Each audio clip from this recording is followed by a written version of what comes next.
Hello, good morning and welcome to the AM Sports with me, Eureka Wampufo. It's a Friday and it's a good time, always a good day to end the weekend, and we're here to bring you the latest from the world of sports. Remember, there was a lot happening from the Ghana Premier League through to the English Premier League, and then there was a big awards yesterday with Lewandowski being crowned as the FIFA Men's Best Player. But let's start from the Ghana Premier League, where Asante Kotoko suffered their first defeat of the season against Accra Great Olympics. Now, they lost that game by 1-0 at the Accra Sports Stadium yesterday afternoon. Now, Kotoko came into the game full of confidence after picking their first win of the season against Legon Cities last week. Here are the highlights of the game. All smiles for their leader day as they beat Asante Kotoko for the third time since 2006. Now, here's an incredible statistic. In the past 2 times that they have beaten Asante Kotoko, Great Olympics have been relegated on both occasions. So certainly, they would be hoping for a different turn of event this season. But their head coach, Anna Walker, was full of praise for his players after this crucial win. First of all, I'll give thanks to the Almighty Father, then give credit to my players for a wonderful performance that they gave this afternoon. So, in fact, it's a sweet victory with all standard. Honestly, it must be a win at all costs since we lost our game against Liberty. From on Monday when we started training, it was a planned game that we have to win this match at all costs. But we are taking it on a low profile. We gave respect to them as the best, say, team, or let me put it, a top team in our league that we play. Yeah. But in fact, it's a wonderful victory this afternoon. That was head coach of Accra Great Olympics, Anna Walker. But let's hear from the man in the opposite dugout, Maxwell Kunedu. You know, things go negative for your team. And the only thing we have to do is to regroup and, you know, organize ourselves very well. You know, after the first half, we went in and, you know, spoke about minor things that they were not doing on the field. And when they came and started doing it, it started working. But then it was getting too late. You know, first half, you need to calm down and play football. I'm not putting blame on any player. But collectively, I think we have to make sure that we do the simple, basic things in the game that will get us going. 5 points from 4 games for Maxwell Kunedu's Asante Kotoko. One that chief supporter of Accra Great Olympics, Langabell, thinks is not good enough. You know, always Kotoko is a big team, but Olympics too is a big team. But the only thing we have to say, all the days are not equal. And today is the D-Day. We're supposed to beat Kotoko. We beat Kotoko too. And you know that we're supposed to get the points. When Kotoko beat us, we are going to down Benjamin. You understand me? Whatever they like, we beat Kotoko, it's good. And Kotoko supporters too. I want to tell them they have to exercise patience because the team is not good. The team is not good. They're supposed to go and make sure that the team have to make it fantastic. The ball they play, or if Legon City pursue them like how we pursue them, they cannot beat Legon City. Look the matches how they play. They play draw.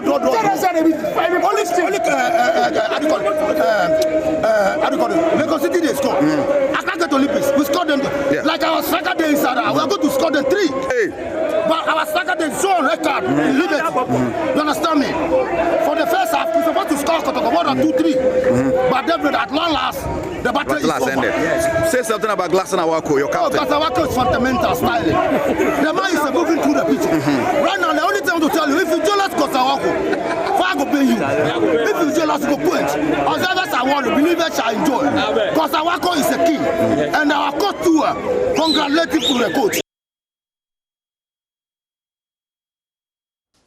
Well, interesting times in the Ghana Premier League. Pressure certainly piling on Maxwell Kunedu, who becomes the first Asante Kotoko coach in the 21st century to lose against Accra Great Olympics at home. And already the hashtag Maxwell Kunedu out has been trending on social media. But let's look at other fixtures to look forward to in match day 6 of the Ghana Premier League, where Bechem United would be kicking off the match day 6 this afternoon against Kerala United, and Legon Cities are still chasing their first victory of the season when they welcome Ebusia Drafts at the Accra Sports Stadium at 6 p.m. today.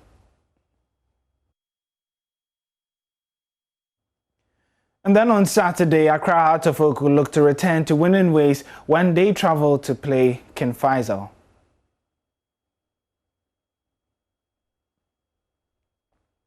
Sunday Olympics are in action again. This time they host Wafa, and then Kotoko would be traveling to Dawood to face Dreams FC.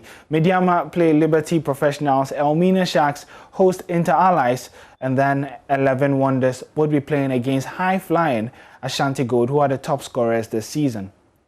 On Monday, we do have some more action for you when Brekum Chelsea welcome Adriana, who come off the back of that victory against Heart of Oak. Now, the National Democratic Congress, the NDC, has won the parliamentary seats in the Senate West constituency in the Bono East region, following the counting of one outstanding polling station. We know that they won in that polling station, but, you know, the collation, the entire collation of the constituency saw them win by a slim margin of 16. So they get to retain the seat. What this means is that the NPP has 137 and the NDC also has got 137 in Parliament. Do we have a clear majority with what we have? There is an independent candidate who has said that he will be sitting on the side of the NPP. But can we say we have a majority and a minority in Parliament, at least in the 8th Parliament with what we have, even though there are claims that some of the seats will be challenged? But for now, this is what has been declared by the Electoral Commission. Let's have a conversation with a man who is very familiar with our parliament and other parliaments on the continent. Dr. Rashid Draman is Executive Director of the Africa Center for Parliamentary Affairs. There you are. Very good morning to you. Good morning. Great. Thank you so much for joining us. We'll also have a legal practitioner, Mr. Martin Pebu, join us in the course of this conversation. But Dr. Draman, we seem to have a very interesting parliament in the 8th Parliament next year. Have we had anything close to this? 137, equal numbers representing both major political parties? No, Mamavi, we haven't had this before, especially for me, since I've been monitoring and working with our parliament. 20 years and counting now. We've never come near anything like this. So, as you said, the 8th Parliament is going to be a very, very interesting one. When people reflect on, you know, where we are, where we seem to be today, they bring back events of 1979. And there is a perception that there could be a gridlock in our governance system. I don't know where you stand on this. What do you foresee? Yes, I foresee some serious gridlock if the two parties are not able to resolve the current the current electoral differences and the challenges that has bedeviled this country since December 7th. If we wake up and this electoral dispute is resolved, then perhaps we could say, in the interest of the two parties, in their own interests for their self-preservation, they would have to look at the interests of all of us and find ways of compromising and dialoguing and working together. The outcome of December 7 clearly shows that, you know, Ghanaians are not happy with the MPP, neither are they happy with the NDC.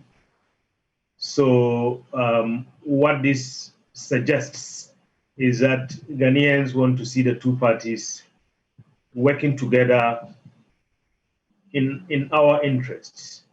And I believe that the outcome that we have presents that opportunity, except for the fact that we still have these lingering electoral disputes. And those could either make room for dialogue or destroy whatever possibility of dialogue that there could be.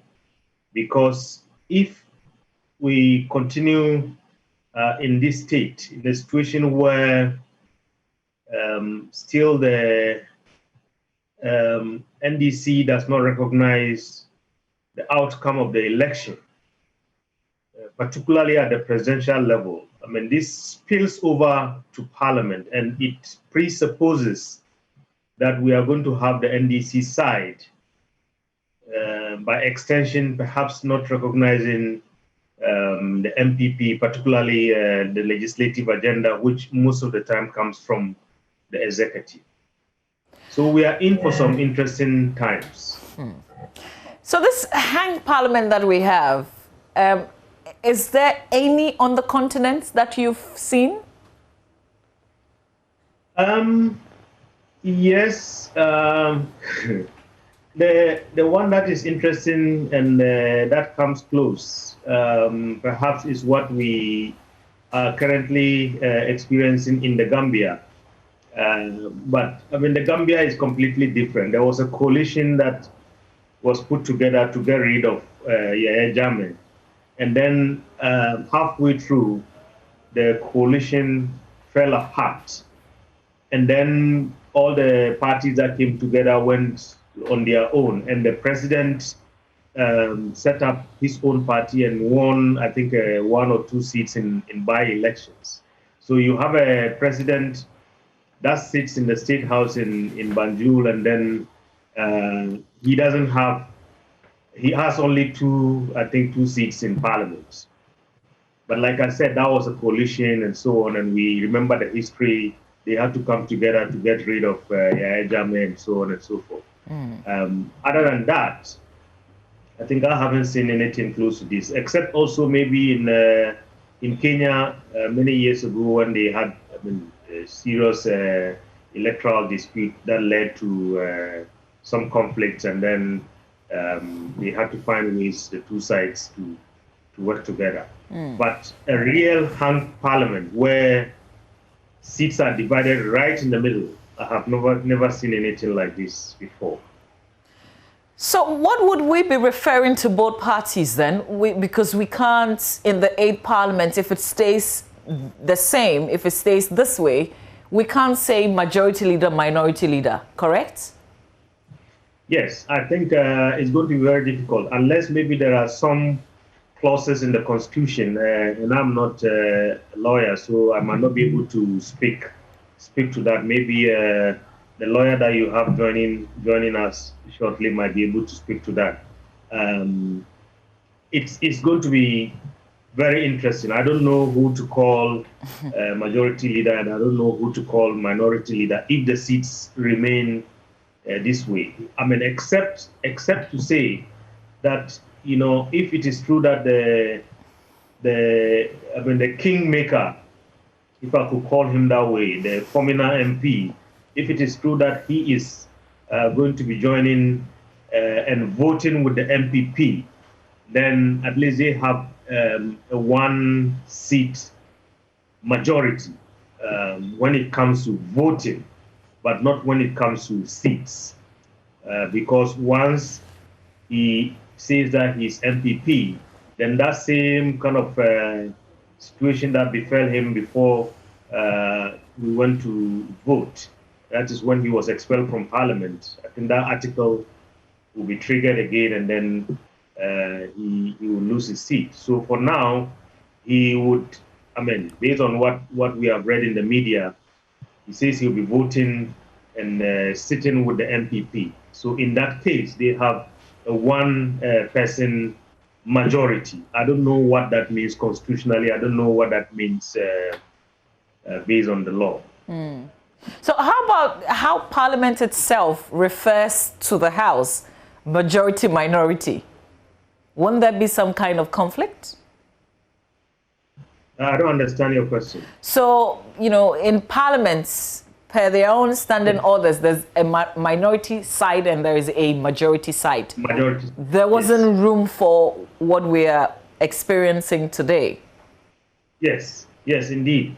I think the premise of our constitution, again, that's what I'm saying. Perhaps the lawyers would have to look at the constitution carefully. Sometimes there are some hidden clauses, and then sometimes maybe some different interpretations. But I think our premise of the constitution did not foresee this, and even perhaps I'm here to carefully look at the standing orders. But I have seen a situation where, in some countries, for instance, recently we're doing some work in Sierra Leone, and looking at their standing orders. They went to elections recently, and all of a sudden, there were so many parties in parliament, and then they don't have a coalition. So you talk to some of the smaller parties, they say, no, these standing orders are not, meant for this kind of parliament. They were meant for a parliament where there was a clear majority and minority, because now we don't know what to call ourselves. We the smaller parties.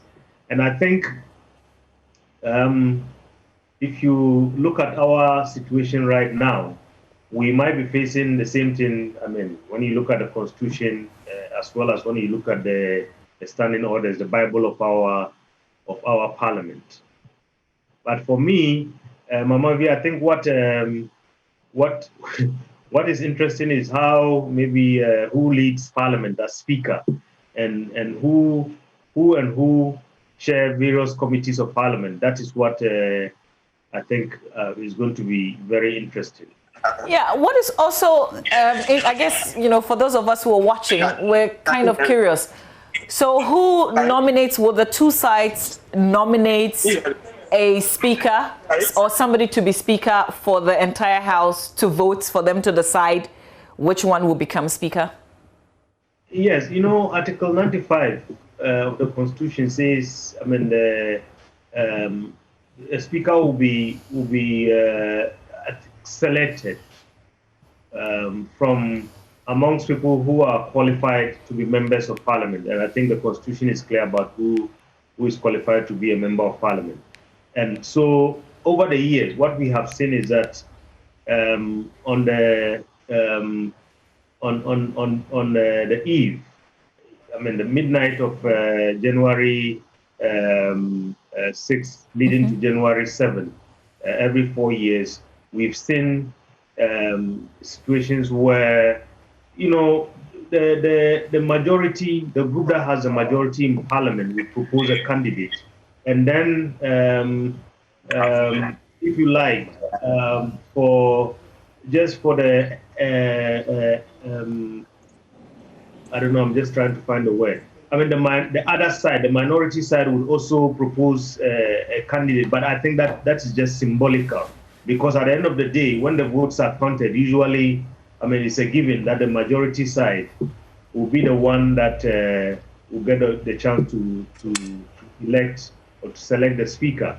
Now, if you look at what is happening now, if the numbers remain the same, barring all the challenges and the disputes that we have in court, if the numbers remain the same, and if it's indeed true that the Formula MP is going to be voting with the MPP, then when it comes down to the wire, when it comes down to counting the numbers to see which side has more numbers in terms of the candidates that are put forward for speaker, I suspect that the MPP would have that advantage.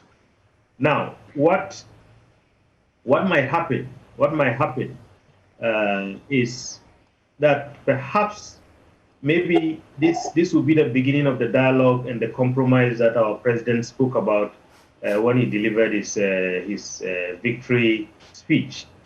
We would have perhaps a situation where, maybe the NDC would say, okay, let's come together and let's see, maybe the MPP can take the position of the speaker, and then we would take all the leadership of the various committees.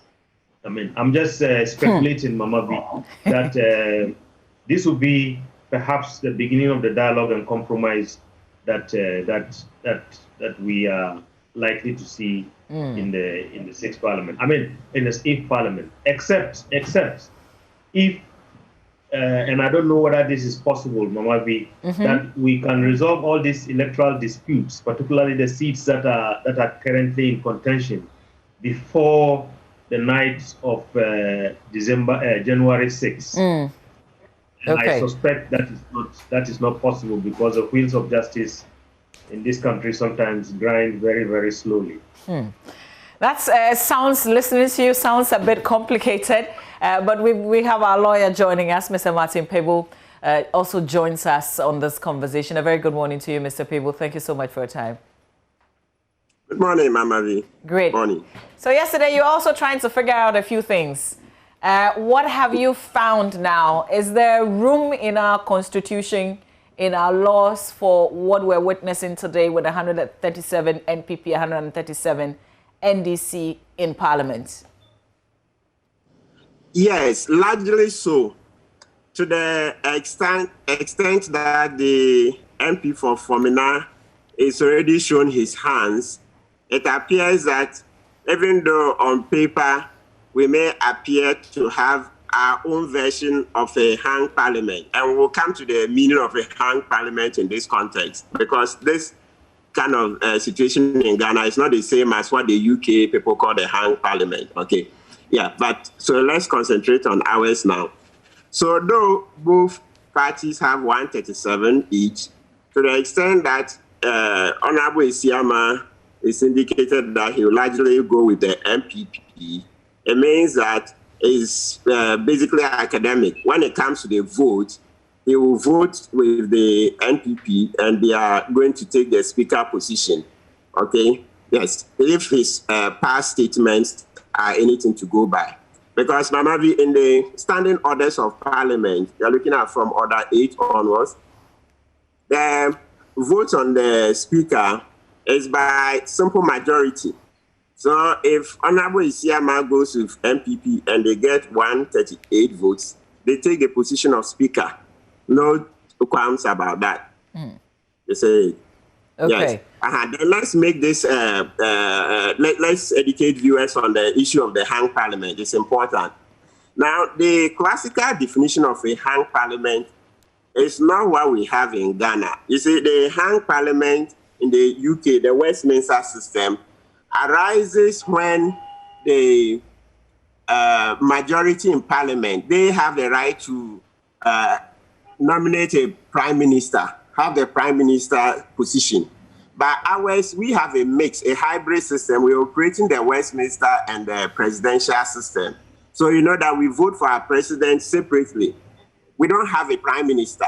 So the issue of hung parliament classically doesn't apply. Okay? But to the extent that the work in parliament also depends on votes of majority and minority, then in that extent, well, we can use the term hung parliament loosely. Okay. Okay. Yes. Okay. So how would we, and I asked Dr. Rashid Draman, who is also with us on this conversation, so perhaps I could ask you, how would we refer to both sides? We can't say majority, minority.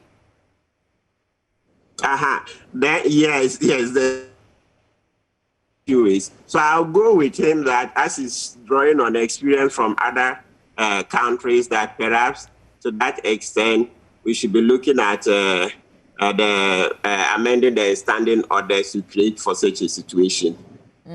Stay with me, Mr. Martin Peeble. Dr. Rashid Draman, can these two parties, especially looking at the outcome of this election, considering the NDC has not considered, and they say that this was a flawed election that they will not accept. Can they seriously work together if we're going with the outcome of 137 each in Parliament? Yes, I mean, if the elections were decided clearly on December 7th, then this was a situation that most of us, particularly those who work very closely with parliaments, were hoping to see in most parliaments on the continent, where electoral outcomes force parties to work together and force them to ensure that they do their work very well, they do oversight very well, and don't leave oversight to counting votes and the majority having its way and minority just having its say and so on. But elections have not been, if you ask the NDC, as you rightly said, the elections for them have not been decided yet. So because of that, this suspicion and this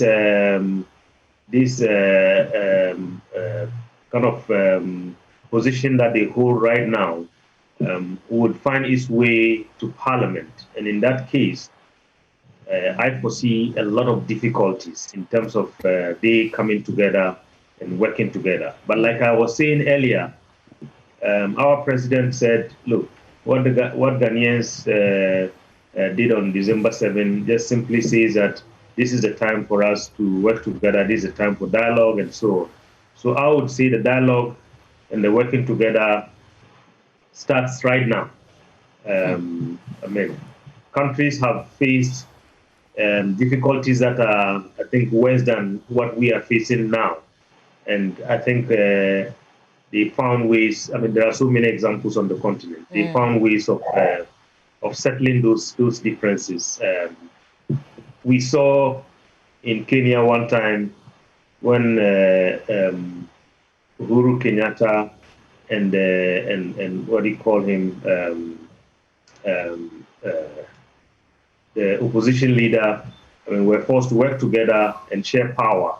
And they created some positions that were not in the constitution, but in the interest of bringing the country together and getting the country to move on and so on and so forth. I don't know whether we are there yet, whether some of the compromises and dialogue and so on would result in things like this in terms of trying to find a way to share power. Particularly, perhaps, maybe like I was saying, Mama V, maybe because we don't have a position of a prime minister in this country and so on and so forth,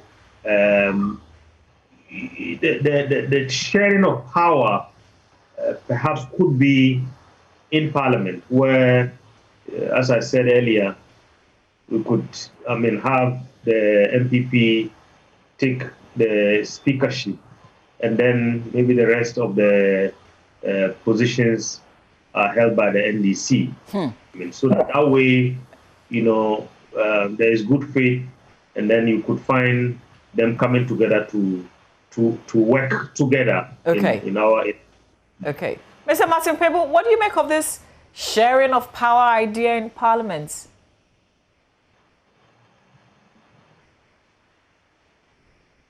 Hello, Mr. Pebo, are you still with us? His microphone is off. Okay. Okay, can you hear me? Yes, I can hear you now, Mr. Pebo. Yeah, Dr. Dramani's suggestion here, it sounds very interesting, but knowing the way we do our politics, it's difficult to see how they would, that's the MPP would readily relinquish leadership of the committees and all those to the NDC. And it's difficult because, by nature, we don't like sharing. So far from our experience in the Fourth Republic, we like to do some token appointments here and there, but we haven't established power sharing as an integral part of our system. So from the way I see it, I'd rather wait. Maybe because this time round they are at par, perhaps this will be the beginning. But our history has not given me comfort that the MPP will be willing to relinquish the leadership of the committees and those to the NDC. And Mr. Draman, you know, I've heard some people say, for instance, look at what happened with Martin Amidu. This government will be minded by, you know, just this recent history, and that will guide its going forward in terms of how it wants to share its power. Well, I mean, if you talk about, yes, I mean, we've had the General Secretary of the MPP. I mean, in the days when the Martin Amidu incident happened, we had him talk on behalf of the party to say what happened with Martin Amidu closes the door for, I mean, this kind of bringing other people on board in terms of trying to share power, if you like, if we can describe it that way. But here, I think there is a constitutionally induced, if you like, situation where it's not like there is, I mean, the MPP. There is no option. Is that what you want to say? Yes, I mean that's what I'm trying to say, because unless maybe somebody tells me we can describe one and the NDC as majority and the MPP as minority, then if that is clear, I mean, if there is some hidden article somewhere that says that because the Formina MP is going to be sitting and voting with them, if constitutionally, legally, if that makes the MPP the majority, then sure, there is no discussion.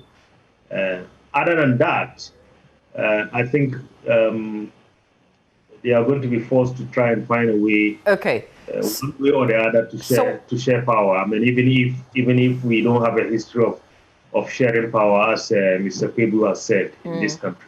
Yeah. So why don't we just try and clarify that, Martin Pebu, if you can still hear me.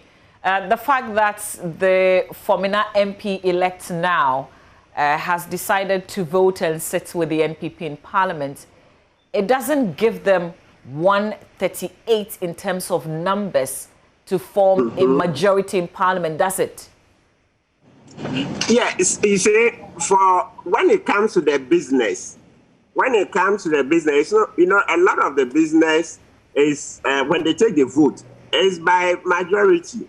So that if they vote, so like we mentioned the typical example of election of the speaker, simple majority, they will carry the vote. So for all those businesses that require the simple majority, they vote and then they carry the day. So it's beyond that. And with those ones that require 2/3, you see that they are not even things that arise very often. You say, so perhaps I think the best at this stage is to wait and see. Yeah, wait and see. I think that would be the best solution at this stage. As in, we wait and see how Parliament itself would carry this through? Yes. Because as I said, to the extent that this is new to us, they themselves, now they'll begin to think through. Okay? So when they think through, sure, you know, there's this eminent or salient principle that even the courts use, that Parliament is master of its own procedures. Okay, Parliament is master of its own procedures. So now that this situation has arisen, let's see how they would sit down and fashion ways to come out of it. I hesitate to jump ahead and think that, by all means, they'll be compelled to share. Let's see how the principle that Parliament is master of its own procedures will come to play. Okay, but here's my little argument, though. The Formina MP elect is not a member of the NPP. He will not be in Parliament as a member of the NPP. If that happens, then there has to be a by-election so that he can come back on the ticket of the NPP. So technically, NPP has 137. it's only when there are cases where they have to vote that he would vote with them, and then they will get the numbers. So they don't have a majority in the sense of a majority political party in Parliament, correct?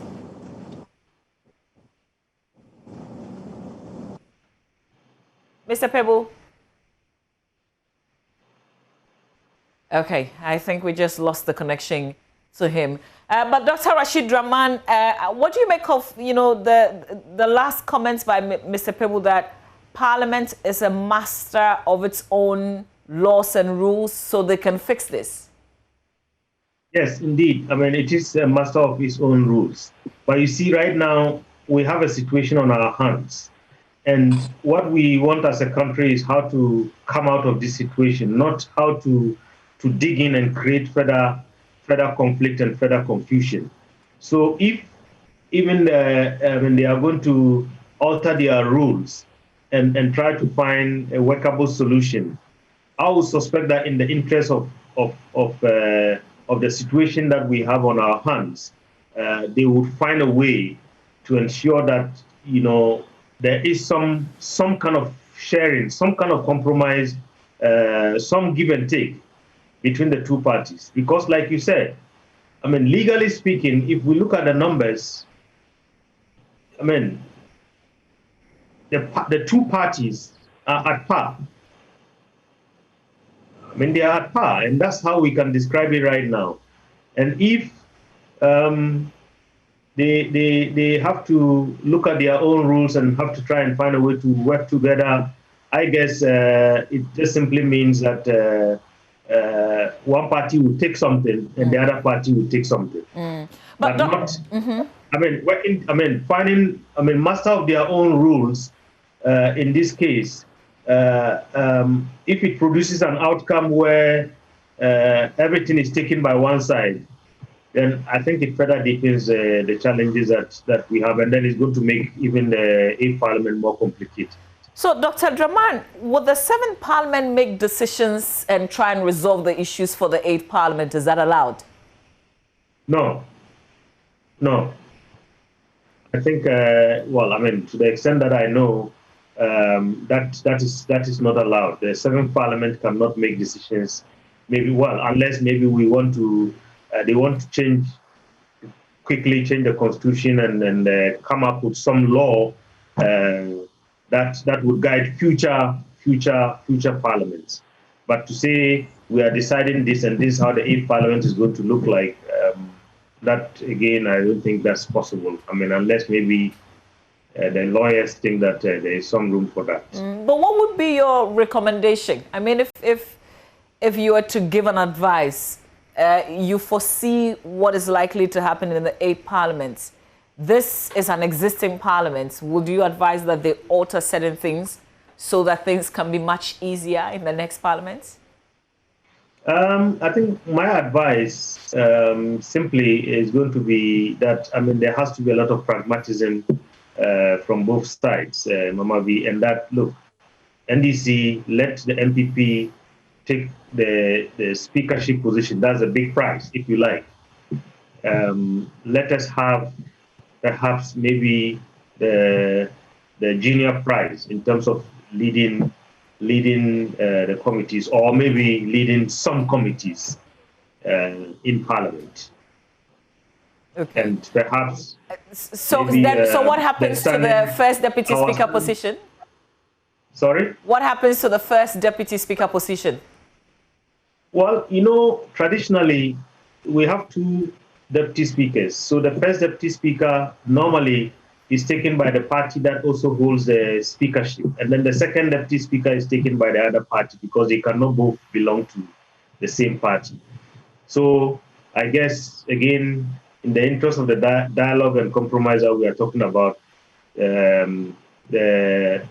we go back to default on that one. NDC takes the second deputy speaker, NPP takes the first deputy speaker. And then, yeah. Okay. Well, Again, Mama V, let's say we are just hazarding kind of guesses here. Absolutely, yes. The politicians will do their own thing, but for us, I think from where we sit, we are looking at the interests of the nation. We are looking at avoiding gridlock because we know what gridlock can do. And we don't have that luxury in this country, particularly now we are dealing with the hole that has been created by the COVID crisis, as well as other crises. And today we cannot rely on donor partners as has been the case before, because they themselves have their own holes that they need to fill up very, very quickly. So we have to move on very, very quickly as a country. Great. Mr. Martin Pebble, your connection is back, so I can run this by you. We've seen walkouts staged in Parliament from the minority. We've seen them come out of some meetings and they say, well, we will have our say, but they will have their way anyway, so we don't want to be part of this. We've seen it play out several times. Can there be dialogue and compromise? Dr. Draman prefers some suggestions going forward so that the two sides could work together and then there won't be gridlock. That's his major concern. Can we avoid? Yes, sir. Yeah, avoid, well, to some extent, but to the extent also that this is our first time of confronting this challenge, we are bound to face some of the gridlock he's referred to, because we are now going to gather some experience in it. So we will make mistakes. Yes, from what he's saying, definitely, as for the dialogue and compromises, they are bound to happen, but it's the extent that nobody can at this stage stick out his neck and predict because of our lack of a solid track record in respect of compromises and dialogue. So that's the point. So, I mean, we all agree that on the facts, yes, this is our own version of a hung parliament, but how we will get out of it is what I'm basically saying, that because we are not often open to sharing power, I would rather wait and see how they would get out of it using the principle that they are master of their own procedures. So that is it. Definitely compromises, definitely dialogue. But the extent, we will never know until the parties meet and then fashion out something. I'm looking at a situation where on the committee setup or even in the plenary, where one side says one thing, the other side says another thing, and nobody is willing to compromise. Right now, you can't say you're staging a walkout necessarily because you've got equal numbers. How do you push your position through? But I'm also mindful that if there's a speaker coming from one side, then of course they can have their way in the end. Excellent. That's a problem. So the casting vote and all that. So basically, that's where we are all agreed that yes, they will compromise to some extent, but the extent, just wait. And there's even this other side of it that, okay, practically, Mr. Siama may intentionally cross the carpet, and then his seat will be declared vacant so that they will go back to Formina and do a by-election. Then he comes back this time as a full member of the NPP. So all those things are in the shadow. Yeah, but wouldn't that be too deliberate? Can't we punish anybody for that? Because that's something, if we can predict that they could do that and they in fact do it, wouldn't that be unconstitutional? That's interesting, Mama. Looking at the 97 so far, it doesn't appear that there is a punishment. Or as for punishment, it's even out of the question because the Constitution has not mentioned so. And the courts don't fashion out crimes so that they punish. No. If you want to punish, you have to go to Parliament. So like a bill is sent to Parliament for that purpose. Yeah. So for now, the classical meaning of punishment is out of the question. But what you mean is maybe a constitutional interpretation to prescribe such conduct. Yes, when it happens, be sure that the way Ghanaians are very vigilant, somebody will go to court for an interpretation that such conduct is prescribed by the Constitution. And that one will leave it for the Supreme Court. So back to the current situation. Let's just see how it pans out. Okay. Yes. All right. And I foresee the person going to court for an interpretation would definitely be you, Mr. Martin Pebu. But thank you so much for your time. I see that you're on the road, so safe journey, and then we will talk again soon. Dr. Draman, you want to comment on the last bit of his submission, possibly Fomina seats being declared vacant because Mr. Siama has crossed over and then there is a by-election? Well, I mean, that's a possibility, interesting one, Mama, but that might also be very, very risky, particularly given the discerning nature of the Ghanaian voter now. Even though Fomina can be described as a stronghold traditionally of the MPP, we might wake up and if this gamble is played out, maybe the people of Fomina can say, look, we are going to vote NDC, and then that changes the dynamics altogether. So there is a possibility there, but there's also a risk, a very high risk. Having said that, Mama V, I think for me, looking at all these things, what would be, very key in the 8th Parliament, in the event that whichever side elects the Speaker of Parliament, I think what would be key is, the kind of quality that we should be looking out for in the Speaker of the 8th Parliament. One of the most important qualities that I would see that will carry us through, I think in the 8th Parliament, given all these kind of different unanswered kind of scenarios that we have, would be somebody, apart from everything else, who has the power of persuasion. Dr. Draman, that person can persuade both sides to work together. I've just received a very interesting contribution, and the comments is that the power distribution even within the party is not enough. How can we share with NDC? Well, yes, it's not enough. We can't have enough of power. But right now, I think we are dealing with the Constitution, and we are dealing with very serious issues. Numbers and is the facts that are going to be speaking now. Yeah. So 137, I think those are clear numbers that, well, I don't know how anybody is going to interpret those numbers. Maybe there's some 137 that is more than another 137, maybe. Well, Dr. Draman, one thing I know, though, if any person is going to help resolve this issue, even at the Parliament level, with the 8th Parliament, that will be you. So all the best. This is too huge and complicated, but I wish you well. Thank you. Thank you, Mama V. All right, great. Thanks for your time. Dr. Rashid Draman is Executive Director for the Africa Center for Parliamentary Affairs, helping us with this rather very interesting scenario that's played out, or maybe still playing out in our country. He was on with Mr. Martin Pebu, who is a lawyer. But our show, the AM show, is proudly brought to us by Elegant Homes. Elegant Homes and General Construction Limited is a wholly owned Ghanaian company structured into 3 distinct business units, namely residential, institutional, and commercial, with over 15 years of experience. Our affiliate company, Elegant Homes Product Limited, fabricates and sell high-quality UPVC windows and door profiles from Turkey, plasterboards, cornices, gypsum adhesives, and accessories. Luxury residential apartments or properties in prime areas such as East Legon.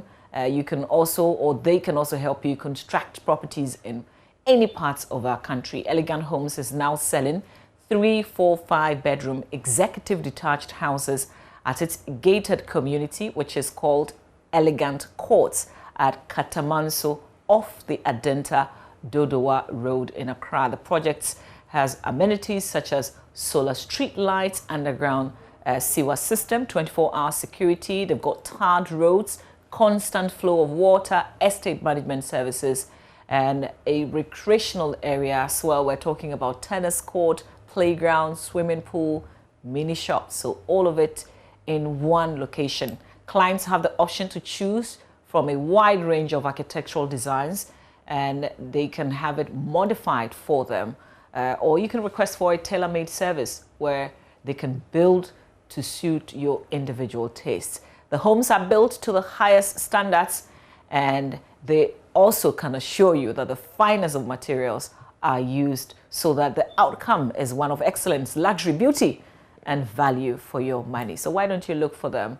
Properties are in East Legon and Elegant Courts at Katamanso. So give them a call, 0244 69 699. So I'll take the numbers again, 0244 699 053, 0244 699 053, or 024 897 4428. One last number, 057 6597 419, or just visit their website. What's the name of the website again? Just Google Elegant Homes, or look at their office at Katamanso. Stay with us. We've got a lot more coming your way here on the AM Show.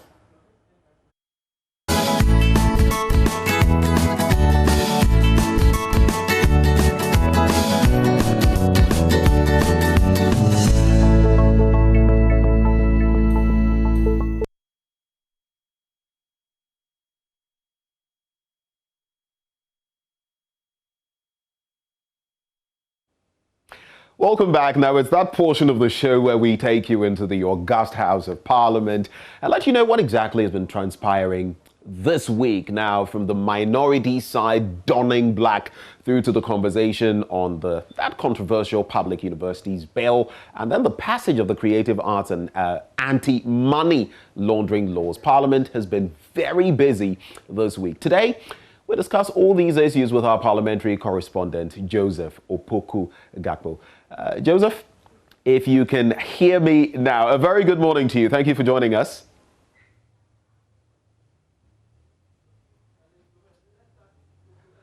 Right. So just to, situate the conversation, the minority side, at least minority for now, and per what we know, Titchman South might, determine what would happen in future in Parliament, but they donned black as they went to Parliament in the course of the week, bemoaning some of the things that have happened in our country, including what they call the death of democracy. And we'll be delving into some of those issues with our parliamentary correspondent. There are also very interesting tidbits to do with the anti-money laundering bill, which has been passed, and we're going to be delving into that as well. Some interesting details there, because these actually affect even our sourcing of financial resources on the international market. So let's just take a sneak peek at what happened in Parliament on Monday, and after that we shall connect with Joseph. After the fiercely contested presidential and parliamentary elections, parliamentarians returned to the chamber. The minority, clad in traditional mourning clothes, say their choice of black and red is meant to protest what they describe as irregularities in the just-ended elections, and also to mourn the people who died during the elections. We are mourning the death of democracy in our country, the discredited election that the Electoral Commission has conducted, a confused Electoral Commission, discredited Electoral Commission, clearly in cahoots with our opponents to rig the elections and to put out numbers that don't add up. That is what we are mourning. We are also mourning the use of violence in our election, the militarization of elections in this country. We are mourning the killing of 6 unarmed civilians who were only seeking to protect their votes. We are mourning the wanton abuse of state power to arm twist, force electoral officers to declare results in the favor of the ruling government. Minority leader Haruna Idrisi insisted the NDC will not recognize results of the 2020 elections declared by the EC because it's fraught with errors. The Electoral Commission has declared that the NPP has 137 seats and NDC 136 seats with one independent candidate. The results of the Senate West constituency is still pending. The NDC is claiming they have the majority in Parliament. We have 138 already. Techiman South belongs to us. Senate West belongs to us. We have won convincingly. Check the presidential result, over 6,000. And we've put out the margin of victory for the parliamentary. More than 1,000 votes. More than 1,000 human beings. We have won a majority, and that majority will not be stolen. Enough of using weapons, misusing the military to overturn results. At least 112 out of the 275 parliamentarians will not return to the next parliament. Some retired and many others were defeated in the elections. From Parliament, Joseph Opoku-Gakpo, Joy News. And that's the man I'm going to be interacting with shortly, reporting there from Parliament on Monday. But let's cross over now. I spoke a bit about the Techiman South incident. Now, both parties, the NDC and the NPP, were sitting on pins and needles as the collation took place. Let's just catch some of those scenes from Parliament when the process was ongoing. Right, so let's cross over now to Joseph, who joins us. Joseph, a very good morning to you. Ben, good morning. How are you doing? Well, you've been playing some hide and seek with us this morning. It's good to finally have you. And it's good to see you too. You know, it's always lovely to be on your show. So, good to see you all. Right. Good morning again. Now, so let's gauge the mood. Like I was saying earlier, when the collation process was going on in Techiman South, or is it Senate West, I should say, Senate West, and all the scenes that were going on there. You can see in your shot the General Secretary of the NDC. What was the mood like in Parliament at the time? So just around that time, I had the opportunity to engage some members of Parliament, including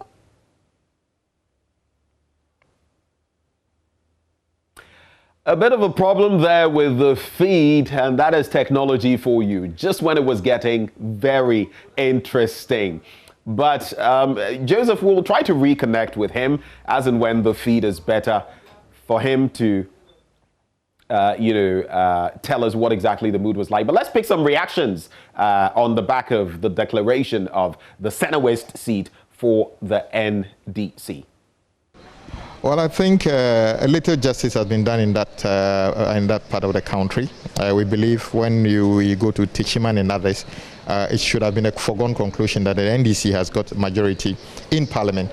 The government is determined to use force and other unauthorized methods to ensure that this becomes something which gives them the opportunity to claim that with the addition of the independent candidate, which the president clearly said, I cannot work with you.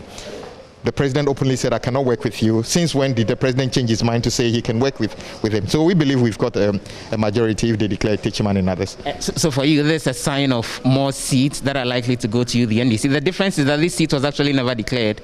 After a lot of dragged court processes, then eventually was then declared as an NDC one. Your point is that it's a sign of more seats that are likely to fall to the NDC? Without a doubt. The NPP knew Techiman is a seat that NDC has won. They've done enough to convince our colleague, who they threw out of Parliament in a very unparliamentary manner. They just basically kicked the guy out, which is never done before. But now he says he'll join their side, which means that if the results stand as it is now, the majority would be 138 in favor of the NPP. No, because we believe Techiman is our seat, which is so far taken away from us. Do you get the sense that something that can be resolved before January 7? I suspect government to use every possible means to drag that case, using the court system even possible, to make sure that the determination of that is never done until the 7th, which gives them the opportunity to attempt to install a speaker. Everybody knows that is their game plan, and that is what they are going to do. But the question I ask again is, since when did the president realize he can work with the former MP? Because he declared, I cannot work with you. He's the same person. So this is politics without principles. That is a sad thing. Well, I think based on the parliamentary system of governance, the number of seats determines which party forms the majority. And for me, that is the essence of democracy. The MP for Fomina, who stood as an independent candidate and won, has solemnly pledged to join New Patriotic Party as far as Parliament is concerned. So now adding his seat to that of ours pushes to 138 seats, which means we form the majority party.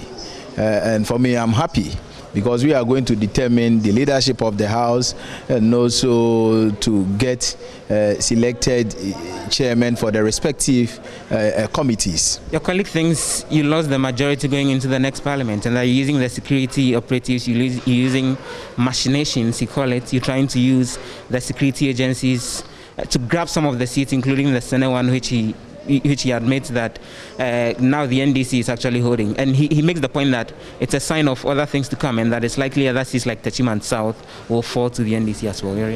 Well, I beg to differ from his views because Techiman South has already been declared by the Electoral Commission. So we've gone past that stage.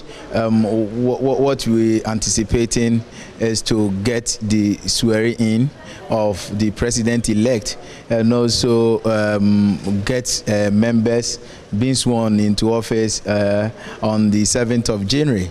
So we are focused. But at the end of the day, we are not perturbed. What is important here is that we form the majority. And as I said, that we are going to determine who should sit in as the Speaker of Parliament, come 8th Parliament. The NPP does not have a majority in Parliament. When we come to the House, if our colleague, the former MP, decides to be NPP, he will have to resign and a by-election held. However, in the process of voting, he can decide to vote with NPP. So let's make it clear. NPP does not have majority in Parliament.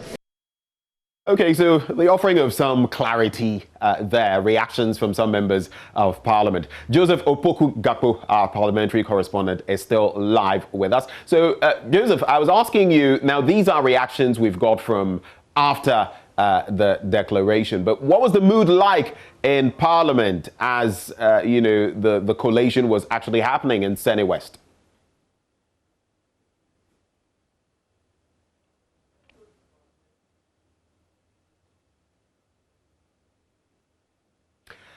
Well, a bit of a struggle there still. This is also interesting, but, technology deciding to give us a hard time. So some of the other matters we're going to be delving into, there's also that creative arts bill that we have to delve into, the Creative Arts Agency to be formed from next year. And the sector minister, Barbara Ting JC, hoping that that will lead to, more funding in the industry, more development to ramp it up when it comes to tourism or the creative arts, I should say, in the country. So that's something else we're going to be delving into. Anti-money laundering, we're also going to be delving into that, especially with our rating currently. It's a slippery slope we find ourselves on, and there's a lot more that we have to do in that respect. So, Joseph, let's settle for the phone lines to actually wrap up on this conversation. Now, so I'm going to repeat that question. Senate West, as the collation was going on, the counting, what was the mood like in Parliament, and what were the parliamentarians discoursing on? What were they saying? As you saw the two MPs tell me as we had that very quick conversation just around the time that the results were coming in. Right. For those on the majority, it was going to be an add-on if they had won, because they are clear in their minds that they already had 137. They have also, made the point that the former MP has publicly said he would sit with them. So then it gives them the upper hand compared to the minority. So they were counting on the Senate West seat more like as an add-on to what they had already had, which they are insisting is the majority. So they admit that the NPP as a party does not have a majority in the House, but when you read the standing orders of the House, it refers to the creation of a majority, which could be a constitution of either a single party with more than enough seats in parliament when it comes to more than half of all the total MPs, or political parties, as in more than one political party, or maybe two of them, joining forces to then create the majority. And then in that sense, then that's where possibly the bit about an independent comes in, that an independent can join force with a political party, or independents can decide to join force with a political party and then end up creating the majority, which the NPP has been insisting they already had, even before we had the Senate by-election unfolding. But for those on the minority side, currently, as in the NDC, they are also insisting that they already have the majority as well, by virtue of the fact that they were insisting that even as at the time that they had 136, they claiming the Techiman South and they claiming the Senate West seat as well, which eventually the Senate West one went to them. So depending on which side of the house you are speaking to, everyone is claiming victory as far as what has happened in Senate is concerned. But it's categorical that right now, statistically, none of the two parties actually has a majority in the House. Right. 137, and it's the independent who is now deciding to join the NPP, which gives them the upper hand and makes it possible for that side of the House to actually form the majority going into the 8th ballot. Now, Joseph, I mean, I've been out there this week. I've interacted with, Ghanaians on this very subject. And it appears, the country, in a way, is on a knife's edge when it comes to Parliament and how it's going to work in the next 4 years, how the executive arm of government is going to collaborate with, the legislative arm of government. A lot of people talking, lay people on the streets. Now, has this tension that I was met with on the streets, that feeling of, things not being like normal, has that tension seeped into Parliament? I mean, between the two sides, the NDC and the NPP? So that's a conversation that when you meet MPs on the corridors, when sitting is not happening in the House and the MPs are on the floor, when you meet MPs in their offices, when they gather at the coffee shop having coffee, that's just the conversation that's happening as to how the next Parliament will go ahead and operate in the light of the split figures between the NDC and the NPP. What we're seeing is a situation where now, particularly for the majority side currently, as in the NPP, it's a lot more difficult for them, because you're going to have a situation where, the Constitution requires that when it comes to appointment of ministers, more than half of all ministers should actually come from Parliament as well. So then there is the issue of you end up having to drag a lot of people who are ministers, who are MPs currently, and give them additional responsibility as ministers. That would mean, of course, they need to do travel, because then governing a nation is not just about sitting in your country and getting things done. They would have to do international travel. They need to visit other countries. They need to go for international conferences. They need to get work done in their offices as ministers as well. So if we have the current situation where there are more than 120 ministers that we have in the country, meaning if the president decides to repeat that same figure, he needs to have at least 60 of them, being picked from Parliament to serve in the executive, which would take their time off. So then a lot of questions and suggestions are coming up. What should be done? Is it about time the Constitution gets amended so that then the president's hands are free to appoint ministers from outside Parliament, as many as he wants from outside Parliament?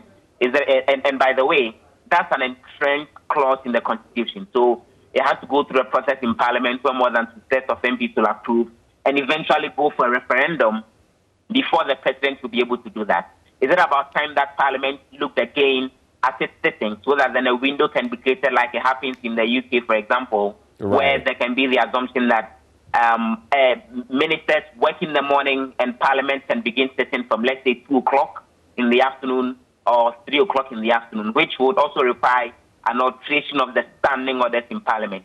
That's also one of the suggestions that's been thrown out when you speak to MPs on the corridors. So it appears to be a very dicey situation, and this will be a Parliament like we've never had. But, even among the MPs, one of the key suggestions is that as much as possible, if the president can, he should limit how many people he will appoint from Parliament as ministers, so that then they can concentrate on the work that they need to. Otherwise, the NDC side will end up eventually, bullying the government going into the next Parliament, because a lot of those who are ministers may not be around most of the time in order to get the work done. Right, and those difficulties you speak of, only time will tell whether they will stymie the work of Parliament in any way. Some have suggested that with the numbers, like we know them, 137 apiece for the NDC and the MPP, at least for now, and that independent candidate from Fomena who has decided to side with the NPP. When it comes to a lot of decisions, there might be some, incidents to deal with. But by and large, Joseph, you've spent quite a while in Parliament and listening to the likes of Evans Agridako, a former lecturer of mine, by the way. This will not affect the work of Parliament, will it? Until those very crucial decisions where maybe 2/3 of Parliament is needed, those entrenched clauses and the rest. By and large, this should not affect the work of Parliament, or should it? A lot would depend on the push of the NDC going into the Parliament. If the NDC decides that they would want to make the administration of the country difficult for government, they will be able to do that. So, for example, Parliament needs, 1/3 in order to form a quorum.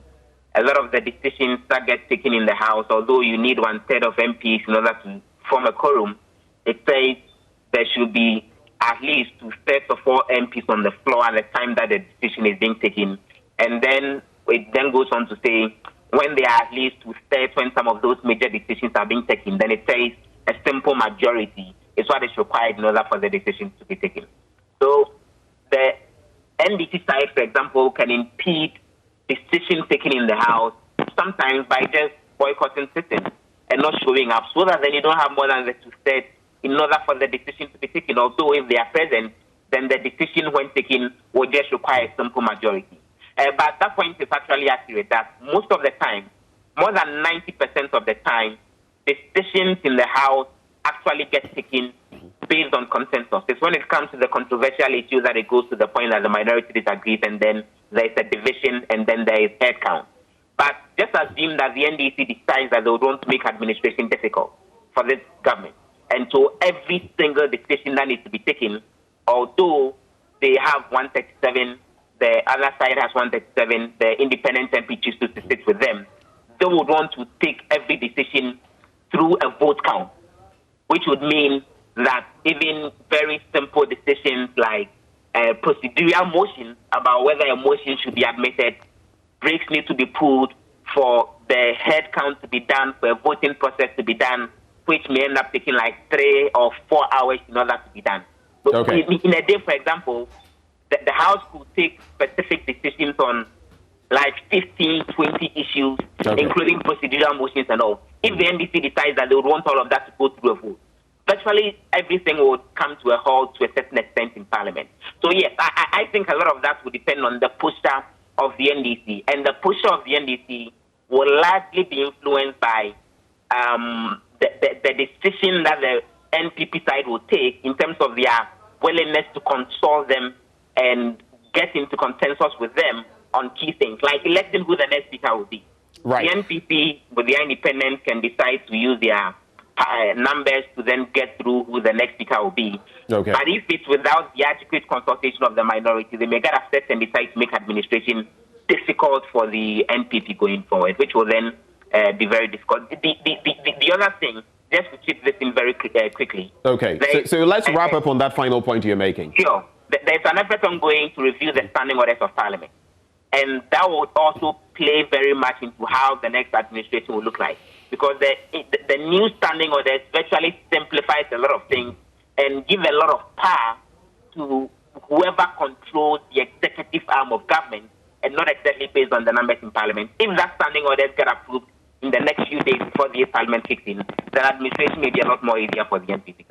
It gets more and more interesting. Right before we delve into the Creative Arts Bill and the Anti-Money Laundering Bill, both of them now becoming a law, so to speak, let me just quickly find out. On that very last point you were making with regard to some concessions to be made, a softer stance to placate the other side, whichever of the sides is going to be in the minority. Now, some of what we've heard suggests that in some circles, maybe His Excellency the President might consider giving some ministerial positions or some other positions to members of parliament from the other side. Of course, this not, official. Have you heard any such? Has there been any whiff of such information that you've heard?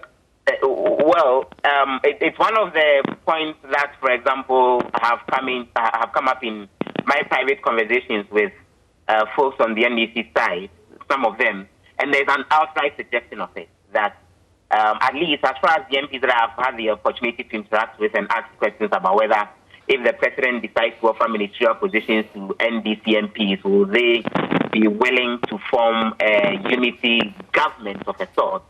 The reaction I'm getting is no, because then they are convinced they won and it's a stolen verdict in terms of what we've seen. So they would not concede by then sitting in government with a president who they claim has actually stolen John Mohammed's victory from them. I'm hearing an outside suggestion from the side of the NDC, even if the president actually decides to do that going forward. Right. So that bit is clear. Now, let's talk about the Creative Arts Bill. And it means quite a lot. The Sector Minister, Barbara Oting JC, talking about the fact that it will help create the Creative Arts Agency and also get quite some money into that sector. What else should we know about this bill that has been passed into law?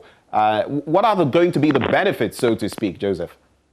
So one key benefit will be the setting up of the Creative Arts Fund, which will be a fund that government will sink money into, as well as contributions from other sources as well, to help with the development of the creative arts sector. So the agency will be established with the chief executive officer to then manage the sector. There will be a situation where those who are involved in the creative arts space will have to register so they are recognized in order to be able to benefit from the necessary support that's coming. This was a key political pledge by the NPP ahead of the 2016 election that they were actually going to get this done. There's been a lot of back and forth. At a point in time when the bill was in Parliament, the creative arts folks were in Parliament because they had suggestions of changes that should be done. Eventually, that was settled and we've seen it being passed. And so the minister is convinced it will accelerate the development of that particular sector, and to a very large extent, interacting with some of the industry folks who came around to Parliament about 6 weeks ago to push for some changes to the bill. It looks like they are also convinced it would help accelerate the development of the sector, particularly with the creation of the Creative Arts Fund and additionally an agency to better manage the sector. Right. Now, just to wrap up, very pertinent matter there, anti-money laundering. Finally, that bill being passed into law to stiffen, to tighten, anti-money laundering regulations in our country. What is there to know? What are the highlights? What is the major difference between what we had in 2007, 2008 and what we have now, Joe? So, for example, the Financial Intelligence Center, which is a center that's affiliated to the Bank of Ghana, that does the monitoring of various accounts and ensuring that monies that are going through the financial system are actually clean monies and all. Now, that center is being decoupled from the Bank of Ghana to become a corporate body on its own, with its own board of directors, with its own chief executive. It would have enhanced powers to be able to request for information on its own from various financial institutions and government agencies and private agencies. They would have the authority to be able to confiscate monies that they suspect to have been accrued through illegal means, even as it begins investigation.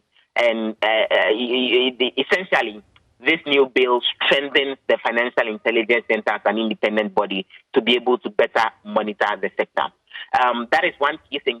That recently, Ghana went on an European Union blacklist when it comes to alleged financing of anti-terrorism and also engaging in money laundering activities. For example, the chairman of the Finance Committee, Dr. Makasibe Yeboah, is asking that the European Union takes note of this key thing that the Parliament of Ghana has done and begin the processes to get Ghana off that blacklist that Ghana got on a few months ago, which makes financial transactions using Ghana more difficult and even led to the situation where in Ghana, our embassy had to close their account somewhere in Europe and all. So that's one of the key things that everyone is hoping will change going forward and help Ghana get off some of those lists and create more transparency in the financial sector going forward. Yes. And 2009, 2016, all of those, and now this year as well. Well, thank you very much, Joseph Opoku Gakpo, for joining us on, what exactly has been happening in Parliament in the course of this week. Very insightful conversations right there. But coming up next on your favorite morning show on television, it is Cardi coming your way with Showbiz. That is up next. Do stay.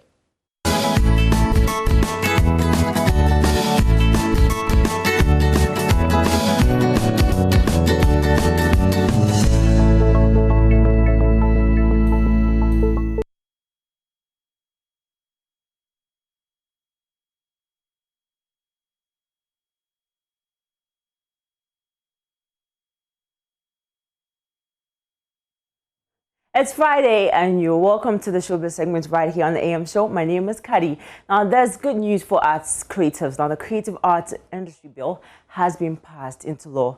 Now the Creative Arts Law is a legal and institutional framework to promote the creative arts industry and be the basics of establishing the Creative Arts Fund to provide financial support for the sector. Now reacting to the passage of the law on Thursday, the Minister of Tourism, Arts and Culture, Madam Barbara Otenjesi, stated that the Creative Arts Agency, which will be established on the premise of the law, will deal with the permanent problems facing the creative arts industry. She also assured creative arts stakeholders that it will soon be given the final approval by the President. The Creative Arts Industry Bill provides for the establishment of a Creative Arts Agency. This agency will be responsible for managing the creative arts sector and proposing policies and activities that will positively impact the creative industry. It also proposes the establishment of a Creative Arts Fund, which is very significant and very important because we know that that is one of the major challenges of the creative arts industry, access to funding. So the establishment of the Creative Arts Fund, which is provided in this law, will enable us set up the fund to support the industry by giving grants and loans to practitioners in the industry to boost whatever activities that they are engaged in. This is a good day for the creative arts industry. We are excited because we know that from next year, 2021, the agency is going to be set up. We will have adequate funding from the budget, from other sources of funding that the board established to take charge of the agency, and the fund will try to source funding for. And also there is going to be a levy from the creative arts practitioners, which will also go into this fund to support the activities of the agency. So today we have passed the Creative Arts Industry Bill, as was promised by His Excellency the President. We are expecting that His Excellency the President will assent to the bill before the end of this year to make it law. And from 2021, we'll begin to implement all the provisions of the law.